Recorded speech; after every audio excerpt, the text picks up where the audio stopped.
Ministry of home affairs તારીખ 7 મેના રોજ ઓપરેશન અભ્યાસ સિવિલ ડિફેન્સ મોકડ્રીલ અંગેના મળેલા નિર્દેશો અનુસાર આજે ભાવનગરના ઘોઘા તાલુકાના ઇન્ડિયન ઓઇલ કોર્પોરેશન લિમિટેડ તગડી ખાતે સાંજે 4 કલાકે એક સતર્કતા મોકડ્રીલ યોજાઈ હતી.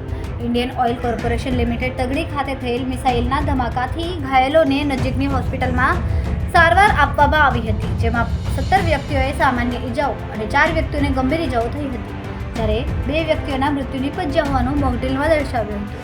પોલીસ અધિક્ષક ડોક્ટર હર્ષદ પટેલ, અધિક collector Pratibha Dahiya, DYSP PRR Singhal, disaster વિભાગના DPO ડિમ્પલ તેરૈયાના નેતૃત્વમાં યોજાયેલી આ મોકડ્રીલમાં ઇન્ડિયન ઓઇલ કોર્પોરેશન લિમિટેડ ખાતે મિસાઇલના ધમાકાનો અવાજ થતાં સાયરનથી લોકોને ચેતવણી આપવામાં આવી હતી, તેમજ કલેક્ટર કચેરી ખાતે કંટ્રોલ રૂમમાં જાણ કરવાની આવી હતી.